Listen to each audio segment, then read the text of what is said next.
से कह रहे हैं, आपके पास क्या तथ्य हैं कि ये अनडिक्लेयर्ड इमरजेंसी डिक्लेयर्ड इमरजेंसी हो जाएगी 2024 के चुनावी नतीजों के बाद? इसका मतलब आप मान रहे हैं कि मोदी जी वापस आ रहे हैं? मैं इसीलिए पूरे देश में एक बदलाव की लहर है। जो 5 चरण के मतदान हुए हैं, उस 5 चरण के मतदान ने एक बात बिल्कुल साफ कर दी है। दक्षिण भारत में भारतीय जनता पार्टी पूरी तरह से साफ है और उत्तर भारत में हाफ है। तो जो 400 की बात करते थे, आज वो 150 सीट पाने के लिए भी कोशिश कर रहे हैं। मेरा सवाल सबसे पहला ये कि कॉन्स्टिट्यूशन में सबसे ज्यादा बदलाव किसने किया? 80 अमेंडमेंट्स 80 ओकेजन्स पर कांग्रेस ने बदला कॉन्स्टिट्यूशन को। 42nd अमेंडमेंट कौन लेकर आया? कांग्रेस लेकर आई। जो आत्मा थी हमारी कॉन्स्टिट्यूशन की, B.R. अंबेडकर जी ने जिसको आत्मा कहा था, उन डायरेक्टिव प्रिंसिपल्स में सेक्युलर सोशलिस्ट घुसाने का काम कांग्रेस पार्टी ने किया। और कहते हैं आप कि डरना चाहिए बीजेपी से। हिपोक्रिटिकल। संविधान को संशोधित करना और संविधान को खारिज करना, ये 2 अलग अलग चीजें हैं। भारतीय जनता पार्टी के कई नेताओं के तरफ से, नवेका जी, सार्वजनिक तौर पर यह बयान आया है कि हम भारत के संविधान को खारिज करना चाहते हैं। अनंत हेगड़े, जिनको टिकट नहीं मिली, तो टिकट नहीं दी, इसका यह मतलब तो नहीं है कि आनंद हेगड़े क्या नरेंद्र मोदी से बड़े हैं? क्योंकि ये सवाल उनसे इंटरव्यू में मैंने पूछा है और उन्होंने कहा, that is his word, just like Congress party पहले अपना आश्वासन दे चुकी है कि अब वो आगे नहीं करेगी जो 1975 में किया। उनका वर्ड है कि उन्होंने कॉन्स्टिट्यूशन को सबसे ऊपर रखा है।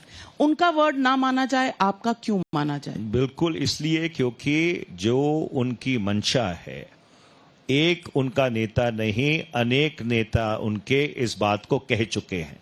और उसके बाद जब इस देश में बैकलैश हुआ तो प्रधानमंत्री को मजबूर होकर यह कहना पड़ा कि मैं संविधान के साथ छेड़छाड़ नहीं करूंगा। ईवीएम में आपका फेथ है कि नहीं? अब मैं आपके ईवीएम के सवाल का जवाब दे देता हूं। देखिए, एक लोकतंत्र एक भरोसे के आधार पर खड़ा है। The question is not whether EVMs are rigged. The question is a perception that EVMs can be rigged. सवाल ये नहीं है कि ईवीएम के साथ छेड़छाड़ की जा रही है। मेरी परसेप्शन है इसीलिए बदल डालो। लेकिन तेलंगाना में हम जीतेंगे, ईवीएम ठीक है। कर्नाटका में हम जीतेंगे, ईवीएम ठीक है। हिमाचल में हमारी सरकार आएगी, हम बिल्कुल शपथ ले लेंगे, ईवीएम ठीक है। लेकिन मोदी जीतेगा तो हम ईवीएम पे सवाल उठाएंगे। नविका जी, हर चीज एक बाइनरी नहीं होती, राइट? दैट आप जीतेंगे तो आप कहते हैं ईवीएम ठीक है, आप हारेंगे तो आप कहते हैं कि ईवीएम खराब है। मैं आपसे जो बात कर रहा था वो बड़ी संजीदा और बहुत गंभीर बात कर रहा था कि लोकतंत्र एक विश्वास की बुनियाद पे खड़ा है। Democracy is a question of public trust, और इसलिए जब उस भरोसे को सेंध लगती है तो ये हम सबके लिए चिंता का विषय है। और मैं पहले भी ये बात कह चुका हूं, शायद आपके शो पे भी कही होगी, कि मेरा ये मानना है that democracy is too precious to be left to technology alone. All right, so let me ask you, number one, I'm grateful to you that you are upholding democracy because आपकी पार्टी ने मुझे boycott किया हुआ है, आप मेरे साथ बैठे हुए हैं, और डेमोक्रेसी का इससे बड़ा उदाहरण हो नहीं सकता. I think this deserves a round of applause because आपकी पार्टी शायद समझती है कि डेमोक्रेसी कुछ जर्नलिस्ट को बैन करके आगे बढ़ेगी. हैविंग सेड दैट, एक मिनट, मैं इसका जवाब दे देता हूं. देखिए, 2014 से पहले आप गोदी मीडिया की संज्ञा इस देश में क्यों नहीं सुनते थे? और 2014 के बाद गोदी मीडिया की संज्ञा आज हर व्यक्ति की जबान पे है. It is become a part of the popular lexicon in this country. मैं सूचना प्रसारण मंत्री रहा हूं इस देश का, और आप एक वरिष्ठ पत्रकार हैं, आपसे आग्रह करना चाहूंगा कि इस बात के ऊपर थोड़ा आत्मचिंतन करिए कि सवाल बाइकॉट और बैन का नहीं है. जो गंभीर और बुनियादी सवाल ये है कि 2014 के बाद जो गोदी मीडिया की संज्ञा इतनी ज्यादा प्रचलित हो गई है कि कई जो एंकर्स हैं, जब वो कवर करने जाते हैं पब्लिक इवेंट्स, तो आप देखते हैं कि लोग उनके पीछे पड़ जाते हैं, उनके माइक छीन लेते हैं, कहीं कहीं तो पत्थर मारना शुरू कर देते हैं. जो गोदी मीडिया नहीं है, माफ कीजिएगा, जो गोदी मीडिया नहीं है वो कई बार सवाल आपके नेताओं से ये भी पूछते हैं कि आप स्पेगेटी कैसे बनाते हैं. आपको शायद उस तरह का मीडिया पसंद हो, शायद आपकी अपेक्षा सबसे वो हो गोदी मीडिया बुलाइए, जो मर्जी बुलाइए. परसों एक स्टोरी की और मेरी चैनल की रिपोर्टर बाहर खड़ी है आम आदमी पार्टी के हेडक्वार्टर्स पे और सवाल पूछ रही है और उसके हाथ में माइक है, उसके साथ एक कैमरा पर्सन है. लाइव ऑन कैमरा उसको धक्का दिया गया, कैमरामैन को थप्पड़ लगाया गया और कैमरा को तोड़ा गया, डैमेज किया गया.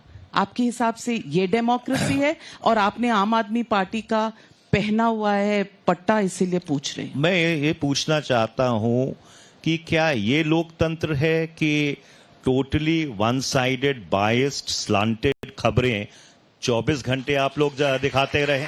क्या ये भी लोकतंत्र है?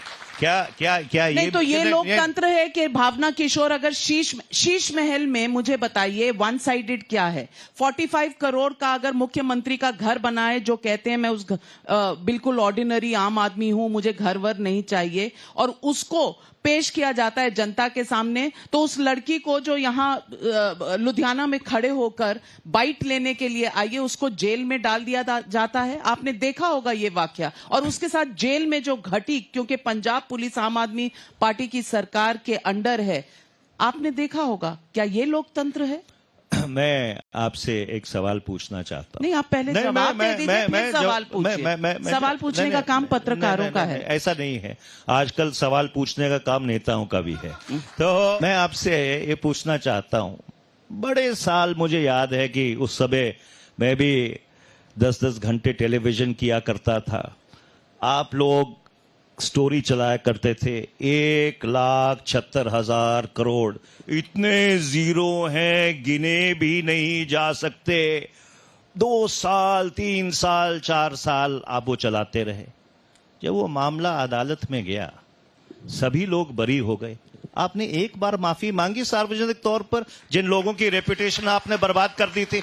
मनीष तिवारी जी, उस दौर में अगर आप कह रहे हैं कि मुझे माफ कीजिएगा, मुझे सवाल उठाने दीजिए. उस दौर में अगर हमने वो उजागर किया था, सीएजी की रिपोर्ट थी, तो सुप्रीम कोर्ट ने 122 लाइसेंस कैंसिल किए थे, और वो लाइसेंसेस कैंसिल हुए तो वो रिपोर्टाज की वजह से. कह दीजिए कि सुप्रीम कोर्ट को माफी मांगनी चाहिए, जो आप हमसे कह रहे हैं. आप मुझे एक बात बताइए. नहीं, पहले कहिए कि क्या सुप्रीम कोर्ट को भी माफी मांगनी चाहिए आपसे? आप इतनी उत्तेजित मत होइए. आप इतनी उत्तेजित मत होइए. 40 साल के पॉलिटिशियन है, तो मैं भी 35 साल की जर्नलिस्ट हूं सर. मैं आप